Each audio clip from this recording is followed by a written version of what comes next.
안녕하세요. 오늘도 사연살롱을 찾아주셔서 감사합니다. 결혼 5년 차에 이혼을 결심한 여성이에요. 영국의 극작가 버나드 쇼의 묘비에는 이런 글귀가 새겨져 있다고 해요. 우물쭈물하다 내일 할 줄 알았다. 버나드 쇼가 살아생전에 귀중한 시간이 빨리 지나가는 것을 한탄하며 했단 말이라고 하는데요. 오늘따라 그 글귀가 평소와 다르게 느껴지네요. 그건 아마도 저 역시 지난 5년간 결혼 생활을 하면서 버나드 쇼와 같은 생각을 해왔기 때문이 아닐까 생각합니다. 사람은 의외로 자신과 다른 성격을 가진 사람한테 호감을 느낀다고 하잖아요. 제가 남편과 결혼을 하게 된 것도 어찌 보면 그런 이유 때문인 것 같습니다. 친구 소개로 처음 남편을 봤을 땐 솔직히 별로였어요. 사람이 낙천적인 건 좋은데 너무 대책 없이 긍정적인 데다 허황된 꿈에 사로잡혀 있는 게 한심해 보였거든요. 어릴 때부터 홀아버지 밑에서 빚에 쪼들려 살아온 탓에 일찍 세상을 알아버린 저로서는 구김살 없는 남편 성격이 부러워서 더 싫었는지 모르겠네요. 나는 온갖 오물을 다 뒤집어 쓰고 팍팍하게 살았는데 저 사람은 어쩌면 티끌 하나 묻지 않고 산 사람 같을까? 남편을 볼 때마다 가난했던 제 인생이 더 구질구질하게만 느껴지는 것 같았죠. 그래서 더 사납게 쏘아댔고 곁을 주지 않으려 밀어냈어요. 그러던 차에 같은 강의를 듣게 되면서 전보다 더 자주 보게 된 거예요. 전공 필수 과목이어서 다양한 과 학생들이 모여있는 수업이었죠. 같은 과 동기들과 떨어져 혼자 수업을 듣게 된 저와는 달리 남편은 과 동기들과 함께 수업을 듣고 있었어요. 친구들과 함께 우르르 몰려다니던 남편은 저를 볼 때마다 반갑게 인사를 해주었어요. 남편은 제 절친의 남자친구와 같은 과 동기라서 몇 번 술자리를 함께 한 적이 있었는데 그 인연을 핑계로 너무도 친근하게 저를 대하더라고요.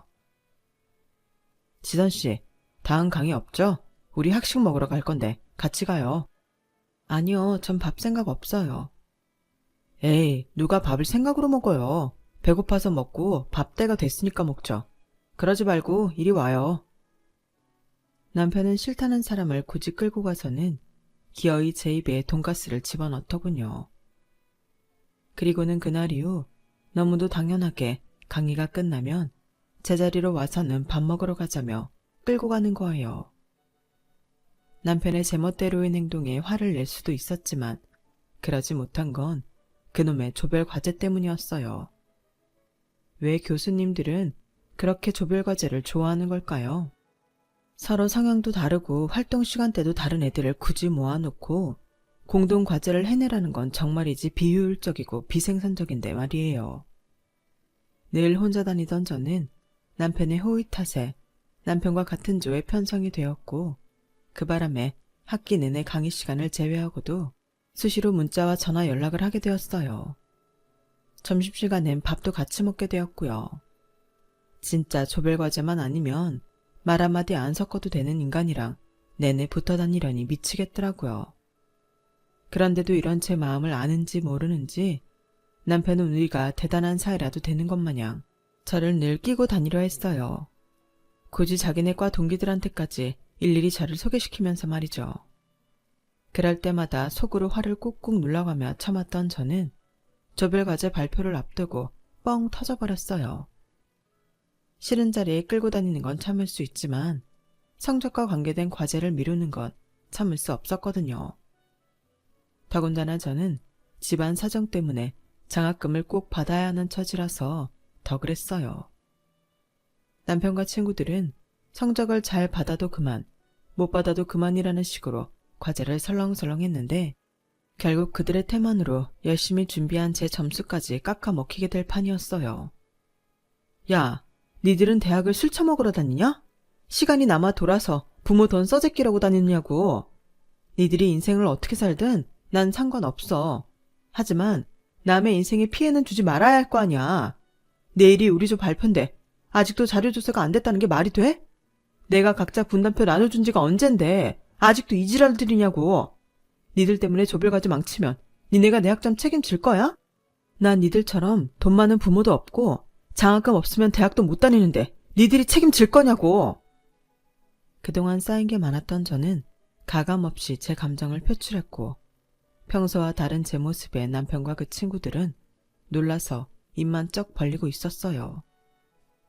솔직히 애들한테 기대하는 바가 없어서 과제의 70%가량은 저 혼자 맡아서 했는데 그나마도 제대로 안 하니 성질이 날 수밖에 없었어요.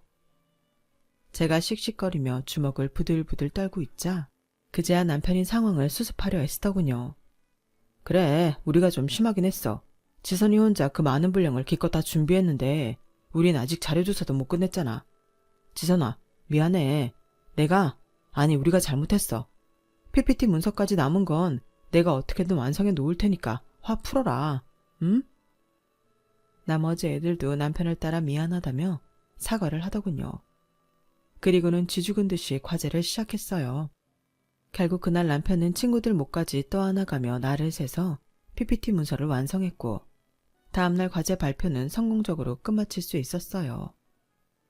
그리고 학점은 A뿔을 받을 수 있었죠. 제 성질머리를 제대로 본 남편의 과 친구들은 이후 저를 슬슬 피하기 시작했어요.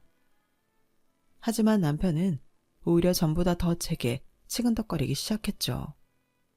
사귀고 난 다음에 왜 그랬냐고 물었더니 남편이 그러더라고요. 자기는 자기 성격이 물렁해서 그런지 똑 부러지는 여자가 좋더라고요. 그때 제가 화내는 걸 보면서 이 여자다 라는 생각을 했다나요? 반하는 포인트가 어찌나 어이가 없던지 남편답다 생각했어요. 남편은 제가 싫다고 몇 번이나 거절을 했는데도 불구하고 저를 볼 때마다 끈덕지게 어제와 똑같이 웃는 얼굴로 대시를 했어요. 그런 남편을 보니 신기하기도 하고 대단하다는 생각마저 들더군요. 하지만 거기까지였어요. 이 사람이 생각보다 괜찮은 사람이라는 데는 이의가 없지만 그렇다고 사귀고 싶은 마음까지는 없었거든요. 남편의 대시는 가을이 되어 온 캠퍼스가 축제로 들떠 있을 때까지도 이어졌어요. 저는 여전히 거절이었고요. 그러다 남편이 노선을 바꾸기 시작했어요. 애인이 될 수 없다면 친구라도 되자고요. 저야 뭐 나쁠 거 없었죠. 주변에서 남녀 사이에 친구가 어딨냐고 했지만 우리는 그 후로도 10년 넘게 친구로 지냈어요. 하루는 군입대를 앞두고 남편이 그러더라고요. 친구하길 잘했다. 생각해봐. 나 군대 가고 나면 말이야. 여친은 고무신 거꾸로 씌울 수 있지만 적어도 친구는 그대로 남아있을 거 아냐.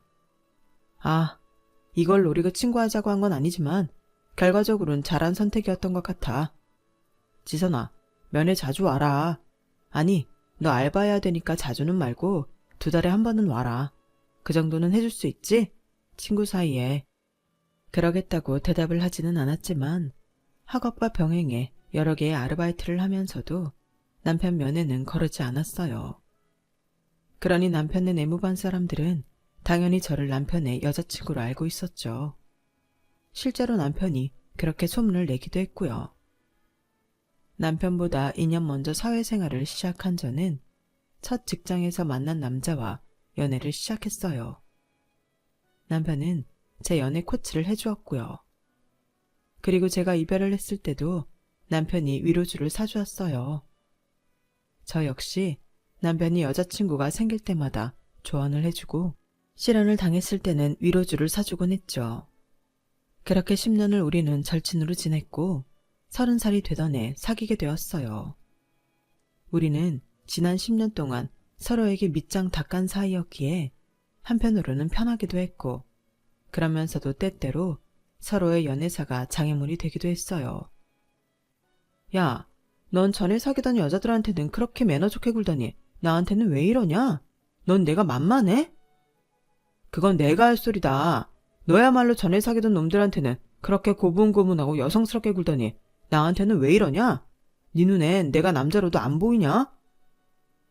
툭하면 이런 사소한 일로 싸우긴 했지만 화해도 빨랐어요. 남편이 먼저 고개를 숙이고 들어왔거든요. 그러면 저는 못 이기는 척 받아주곤 했고요. 그렇게 티격태격하면서 인연을 사귀었고 결혼까지 하게 되었어요. 사실 결혼을 결심하기까지 쉽지는 않았어요. 그건 혼자 남을 아빠 때문이었죠. 저희 아빠는 30대 초반부터 저를 혼자 키우셨어요. 아빠가 하시던 사업이 망하자 엄마가 이혼을 요구하셨고 남은 거라곤 빚밖에 없는 아빠한테 저를 떠넘기고 가버리셨거든요. 당시 초등학교 3학년이던 저는 하루아침에 변해버린 환경에 적응해야만 했어요.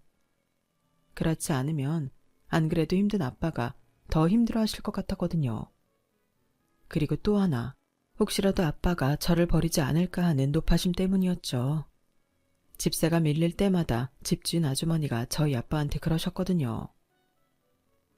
애 키울 주제도 안 되면서 붙잡고 있는 것도 미련한 짓이야. 김씨, 내가 집세 받자고 이런 모진 소리 하는 거 아니야. 김씨도 김씨지만 애 인생도 생각해야지. 어린 게 무슨 죄가 있어. 한창 잘 먹어야 할 나이에 허구한 날 혼자 라면이나 끓여 먹고 있고. 애가 또래 애들보다 키도 작고 체격도 작은 거 봐. 그게 다 제대로 못 먹어서 그런 거라고. 애 맡길 데 없으면 시설에라도 보내. 보냈다가 김씨 형편 좀 나아지면 그때 데려오면 되잖아. 그럴 때마다 저는 문 밖에서 들리는 소리에 가슴을 조이곤 했어요. 아빠가 지선아, 아빠랑 같이 놀이공원에라도 갈까? 하고 물으면 혹시나 나를 버리려고 그러나 싶어서 고개를 절레절레 흔들며 싫다고 울면서 소리쳤어요. 그러면 아빠는 저를 꼭 안으시곤 말없이 등을 쓸어주셨죠. 제가 중학교를 졸업할 때까지도 저희 집에는 빚쟁이들이 자주 찾아왔었어요. 아빠는 일 나가고 안 계신 집에 찾아온 험상궂은 남자들은 신발도 벗지 않고 저희 안방까지 들어오곤 했죠. 그렇게 몇 번 공포스러운 순간을 겪은 뒤로 저는 그 사람들과 마주치지 않으려고 도서관에서 늦게까지 공부를 했어요. 덕분에 성적은 많이 올랐지만 초인종 소리만 들려도 심장이 쿵 내려앉을 만큼 그 일들은 제게 큰 트라우마를 안겼죠. 열심히 벌어서 빚을 갚았던 아빠는 제가 고1이 되던 해 드디어 오랜 빚을 다 청산했어요.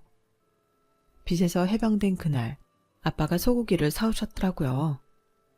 남의 돈 빌려 쓰는 사람은 고기도 숨어서 먹으랬다고 그동안 빚 갚느라 변변히 소고기 한 번 못 먹었던 게 생각나서 사왔어. 이제 우리도 남 눈치 안 보고 고기도 먹고 살 수 있게 됐다. 아빠가 빚을 다 갚았거든. 빚을 다 갚았다고 말하며 환하게 웃는 아빠를 보니 눈물이 핑 돌았어요. 엄마랑 이혼한 이후로 아빠가 그렇게 환하게 웃는 모습은 처음이었거든요. 늘 피곤에 쩔어서 잠이 들고 눈을 뜨면 지옥 같은 하루를 버텨야 한다는 생각에 어깨가 축 처져 있던 아빠만 보고 살았으니까요. 아빠, 난 고기 안 먹고 살아도 괜찮아. 난 좋은 옷도 필요 없고 좋은 신발도 필요 없어. 나한텐 아빠만 있으면 돼. 아빠는 그 힘든 순간에도 나를 버리지 않았잖아. 전에 살던 집주인 아주머니가 나 시설에 보내라고 그렇게 강요하는데도 아빠는 나 안 버렸잖아. 그래서 늘 고맙고 미안했어. 그러니까 앞으로도 나한테 뭘 더 해줘야겠다는 생각은 하지 마. 나는 이미 아빠한테 충분히 받고 살았으니까. 우리 아빠 그동안 고생 많으셨어요. 빚 탈출 축하해. 그 말에 아빠는 입술을 꽉 깨물고는 눈물을 참으셨지만 제가 고기를 굽는 사이 아빠 밥그릇으로 떨어지는 눈물까지는 감추지 못하셨어요. 눈물 젖은 빵이 아닌 눈물 젖은 소고기를 먹었던 우리 부녀는 그 모진 시간을 함께 버티고 살아왔어요. 그런데 이제 와서 제가 아빠를 떠나려고 하니까 차마 발길이 떨어지지 않는 거예요. 지선아, 아빠는 말이야. 우리 지선이가 나이 먹도록 아빠랑 같이 사는 것보다 네 인생 찾아서 떠나는 걸 보는 게 더 행복할 것 같아. 널 끼고 살면 너를 볼 때마다 내 자신이 너무 못나 보일 것 같거든. 넌 아빠가 평생 자식 발목 잡았다는 죄책감을 떠안고 살길 바라니? 아니지? 시집 간다고 아빠랑 남이 되는 게 아니잖아. 여전히 나는 네 아빠고 넌 내 딸이야. 변하는 건 없어. 그러니까 아빠 걱정 말고 결혼해. 이 아빠를 위해서라도 행복하게 사는 모습 보여줘. 그게 자식으로서 네가 할 수 있는 최고의 효도야. 아빠는 당신 때문에 결혼을 망설이는 저를 달래주셨어요. 어릴 때부터 뭔가를 시작하기 전에 망설이느라 시간을 허비했던 저는 아빠의 응원을 받으며 결혼을 결심할 수 있었어요. 결혼 후 시부모님을 겪어보니 남편이 누구를 닮았는지 단번에 알겠더라고요. 시아버지도 그렇고 시어머니도 그렇고 다들 밝고 긍정적인 분들이었어요. 시댁 식구들은 늘 걱정을 달고 사는 저와는 완전히 다른 사람들이었죠. 그런데 긍정적인 면이 너무 지나쳐서 때로는 저를 힘들게도 했어요. 이를테면 이런 일들이었죠. 새아가, 내가 지금 어디 좀 나왔는데 여기서 홍삼 진액을 싸게 팔지 뭐니? 이게 못해도 한 병에 10만 원은 한 건데 5병 사면 30만 원에 준다는 거야. 그래서 말인데 너 현금 좀 있니? 있으면 내가 불러주는 계좌로 돈 좀 붙여라. 어머님, 근데 그거 믿을만 한 거예요? 가격이 너무 싼 게 좀 이상해서요. 그리고 카드 결제를 하셔야 물건이 잘못됐을 때도 환불도 편한데 왜 현금 결제를 하세요? 현금으로 해야 싸게 준다잖니. 그리고 물건이 잘못될 게 뭐 있어? 다 아는 사람끼리 믿고 거래하는 건데. 예, 내가 문자로 계좌번호 넣어줄 테니까 바로 붙여라. 그렇게 산 홍삼 진액은 얼마 뒤 가짜로 판명됐어요. 홍삼 감미료가 들어있는 설탕물이었던 거죠. 물건을 판 사람은 일세로 매장을 빌려 며칠 장사를 하곤 바람처럼 사라져버렸죠. 카드 결제를 했다면 지급 정지를 신청할 수도 있는 일이었지만 현금으로 하는 바람에 그마저도 할 수 없게 되었죠. 그런데도 어머님은 설탕물이 몸에 나쁜 건 아니니까 됐다시며 홍삼액이다 생각하고 드시겠다고 하더군요. 그런 어머님한테 제 돈 30만 원을 갚아달라고 말할 수가 없어서 그냥 포기했어요. 그런데 이런 일이 한두 번이 아니라는 게 문제였죠. 매번 사기를 당하시고도 살다 보면 그럴 수 있다고 훌훌 터시는데 그럴 때마다 저는 돈도 깨지고 문제 해결을 위해 신경까지 쓰게 되어서 이만저만 피곤한 게 아니었어요. 게다가 아버님은 어찌나 인생 한 방을 기대하시는지 툭하면 사고를 쳐서 큰 돈을 까먹게 일쑤였어요. 이번 일만 잘 되면 이라는 말로 저희 부부한테 빌려가신 돈도 1,000만 원가량 됐지만 아버님의 인생 한 방은 여전히 터지지 않았어요. 그런데 가만 보니 제 남편이 아버님의 이런 성향을 닮았더라고요. 한동안 코인 열풍이 불었을 때 남편이 저 몰래 코인에 손을 댔다가 수백만 원을 날린 적이 있었거든요. 미쳤어? 나랑 상의도 없이 그 큰 돈을 함부로 쓰면 어떡해? 미안해. 다들 코인으로 돈 좀 벌었다고 하니까 나도 가만히 있을 수가 있어야지. 아, 그게 그렇게 한 방에 훅 갈 줄 누가 알았겠어. 잘만 됐으면 이참에 회사도 때려치우고 인생 역전하는 건데. 한두 푼도 아니고 700이야. 그거 모으려면 얼마나 걸리는 줄이나 알아? 에이, 우리 아직 젊잖아. 실패도 젊을 때 해봐야지. 그래야 나이 들어서 그런 실수를 안 할 거 아냐.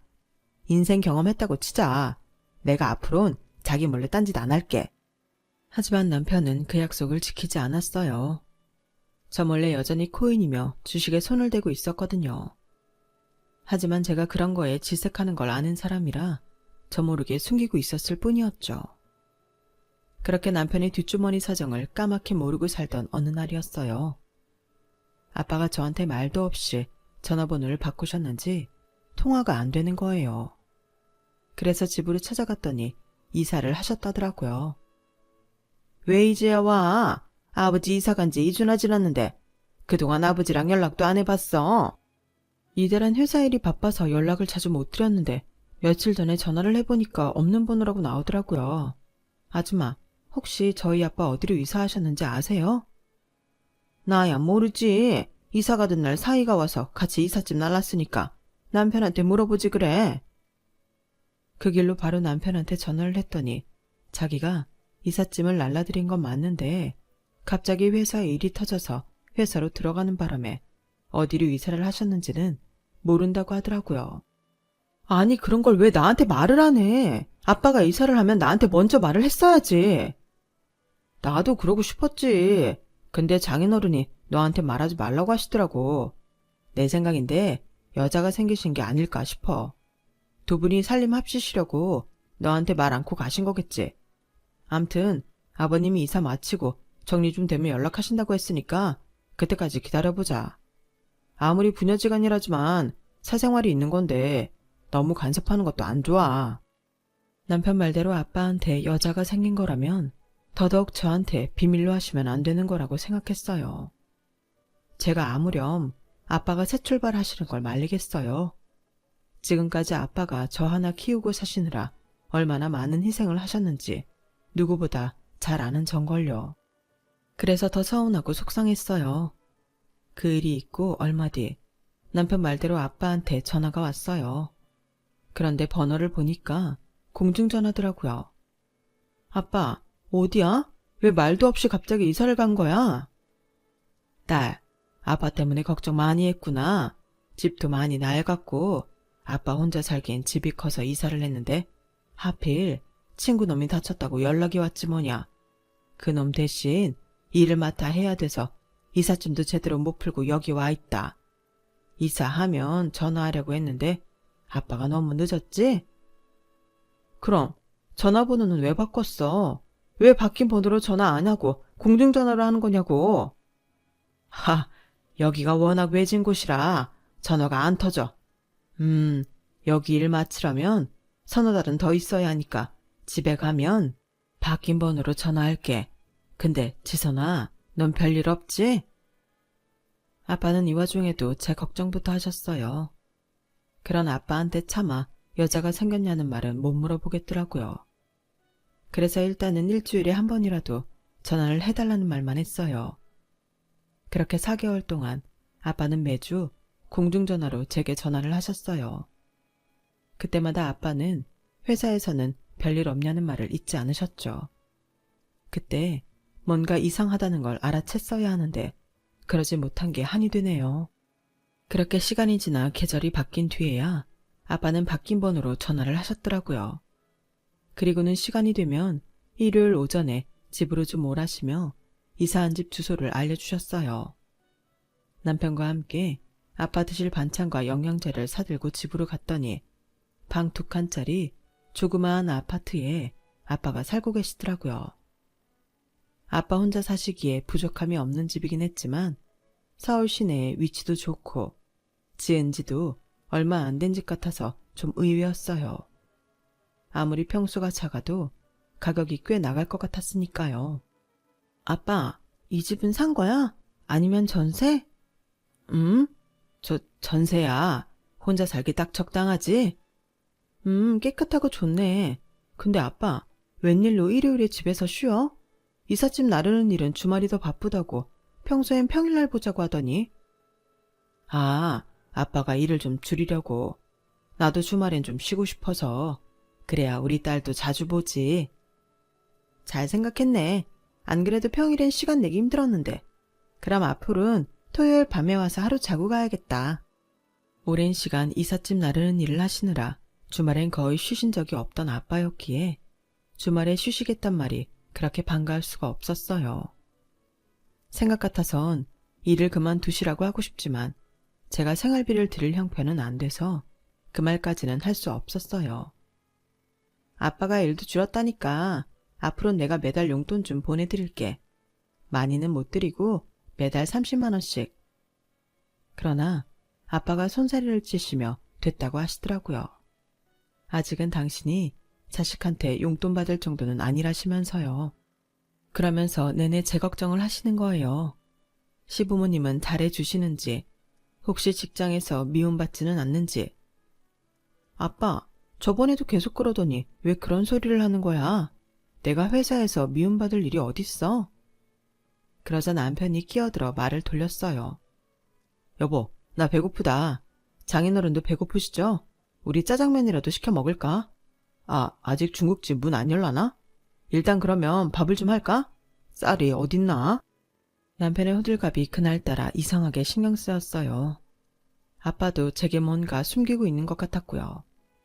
그래도 일단은 배고프다는 사람 밥은 먹여야 할 것 같아서 쌀을 찾아 싱크대 서랍을 열었는데 쌀포대에 나람이라고 적혀있지 뭐예요. 뭐 이런 쌀이 다 있나 하고 넘기려는데 언젠가 직장에서 있었던 일이 생각난 거예요. 저희 회사 인턴 중에 이름이 우암이라는 사람이 있었는데 그 이름을 듣고 부장님이 정부미도 아니고 우암이야? 하고 놀리신 거예요. 그러면서 예전엔 정부미라고 해서 가난한 사람들한테 정부에서 주는 쌀이 있었는데 지금은 나람이라고 이름을 바꿨다는 얘기를 덧붙이셨죠. 그제야 이 쌀의 출처를 알 것 같았어요. 정부에서 주는 쌀이었던 거죠. 하나가 의심스러우니 보이는 족족 다 의심이 가기 시작했어요. 아파트로 들어올 때 분명 같은 이름의 아파트인데 아빠가 사는 동만 입구가 달랐던 것도 이상하고 한 동에 이렇게 작은 평수만 있는 것도 이상하더라고요. 선반에 놓인 참치캔이며 아빠가 평소 드시지도 않던 부식 재료까지 마치 어디서 나눠준 걸 쌓아 놓으신 것 같더라고요. 그래서 아빠한테 혹시 이 집 임대 아파트냐고 물었더니 아빠 표정이 확 굳더라고요. 아빠, 나 이 쌀 뭔지 알아. 기초생활수급자한테 지급되는 나라 쌀이잖아. 이게 왜 아빠 집에 있어? 아빠, 혹시 기초생활수급자로 등록했어? 아빠가 왜? 자식도 있고 돈도 벌잖아. 그러자 남편은 또다시 제 말을 막으며 엉뚱한 소리를 짓거려댔어요. 너 입 다물어. 나 지금 아빠한테 묻고 있잖아. 아빠, 말해봐. 도대체 어떻게 된 거냐고.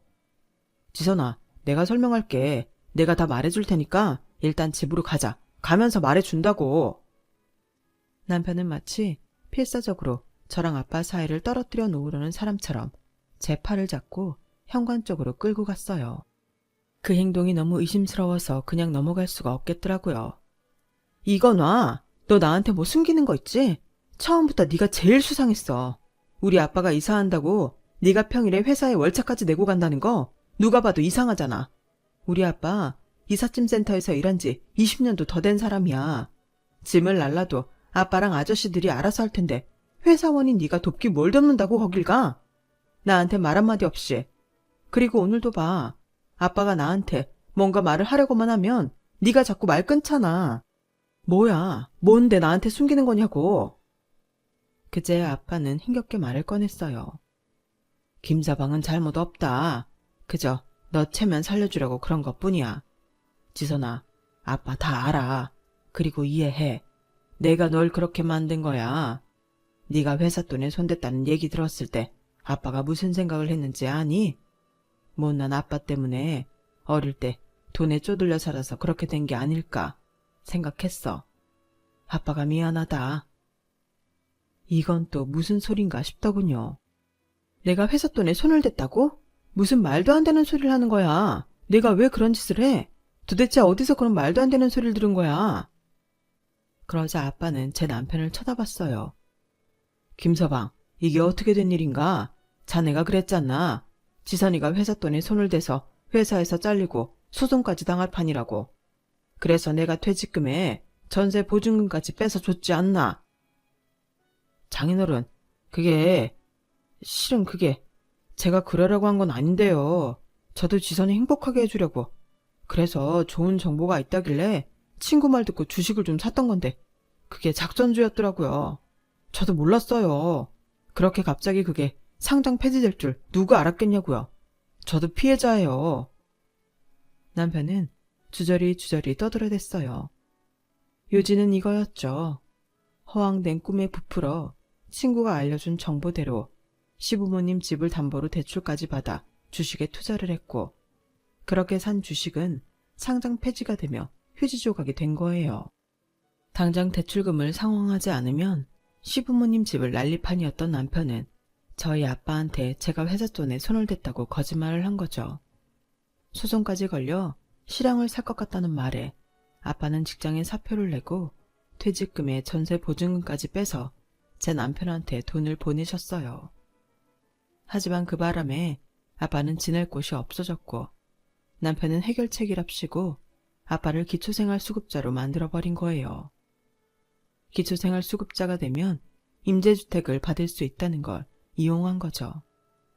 하지만 그러기 위해선 여러 가지 조건이 필요했어요. 일단 수입은 물론 통장에 돈이 없어야 하고 자신을 돌봐줄 가족들과 왕래나 연락이 없다는 게 확인되어야 했죠. 서울을 떠나 친구분 댁에서 지냈던 4개월간의 기초생활수급자 심사가 시작됐고 다행히 심사에 통과해서 임대주택을 받게 되었던 거죠. 아빠는 수입이 잡히지 않도록 일당제로 이삿짐 나르는 일을 하시면서 얼마 안 되는 정부 보조금까지 매달 남편한테 보내셨더라고요. 그 돈은 남편이 또다시 주식을 하는데 고스란히 들어갔고요. 더 웃긴 건 뭔지 아세요? 아빠 앞으로 나온 나람이까지 지네 엄마한테 가져다 줬다는 거예요. 이런 개새끼야. 이러고도 네가 인간이야? 네가 뭐라고 우리 아빠를 이 지경을 만들어? 그럼 어떡해. 다 늙은 부모님 집 날리고 길바닥에 나앉게. 그럴 수는 없잖아. 왜 안 되는데? 자식 그렇게 잘못 키웠으면 니네 부모가 책임질 수도 있는 거지. 왜 안 되냐고. 그럼 우리 아빠는 무슨 죄야?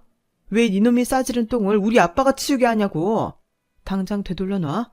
우리 아빠 인생 되돌려 놓으라고. 알았어. 내가 이번에 산 주식 한 방 터지면 다 갚아줄게.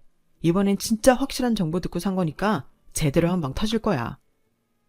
이런 상황에도 정신 못 차리고 주식 타령을 하는 남편을 보니 이 인간이 내가 아는 그 남자가 맞나 싶더라고요. 그때였어요. 현관문 말발굽이 펼쳐져서 덜 닫혀있던 현관문을 열고 시어머니가 들어오신 거예요. 가래떡을 담은 쟁반을 든 채 말이죠. 사돈, 왜 문도 안 닫고 계세요? 이거 저번에 주신 쌀로 뽑은 가래떡인데 맛 좀 보시라고. 어머, 애들이 와 있었네? 하지만 그 말이 떨어지기도 무섭게 저희 아빠가 제 남편의 뺨을 치셨어요. 그러자 시어머니가 떡쟁반을 바닥에 팽개치고 달려들어왔죠. 지금 뭐 하는 짓이에요? 왜 내 아들을 때립니까?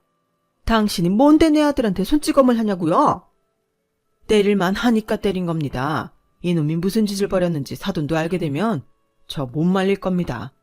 너 잘 들어라. 니놈이 주식을 하든 도박을 하든 난 상관없다. 하지만 내 딸을 범죄자로 둔갑시키고 그것도 모자라서 우리 부녀 사이를 떼어내려고 했던 건 절대로 용서 못한다.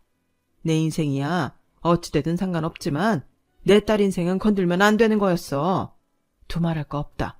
니들 당장 갈라서 썩어 빠진 정신상태로 한탕주의에 빠져 사는 놈한테 내 딸을 맡길 수는 없어. 이달 말까지 그동안 나 속여서 받아간 돈 다 가져오지 않으면 그땐 법정에서 보게 될 줄 알아라. 장인어른, 제 말 좀 들어보세요. 이번 주식만 대박 나면 제가 다 해결해 드린다고요. 지금 팔면 손해가 얼마인지 알기나 하세요. 그러니까 조금만 기다려주세요. 다 잘 될 거예요. 끝까지 정신 못 차리고 허우적거리는 남편 놈을 보자 도저히 참을 수가 없었어요. 저런 건 실컷 패서 정신이 번쩍 들게 해야겠다는 생각뿐이었죠. 그런데 그때 바닥에 나둥그러져 있는 가래떡이 눈에 들어온 거예요. 저는 얼른 겉이 꾸덕하게 마른 가래떡 몇 가닥을 집어들곤 그대로 남편 놈을 두들겨 팼어요. 이 미친놈아, 아직도 정신을 못 차리냐? 주식? 대박? 니까 놈이 주식으로 대박 나면 주식하는 사람들 전부 떼부자 됐을 거다. 이래서 벌 생각은 않고 어떻게 요행만 바래?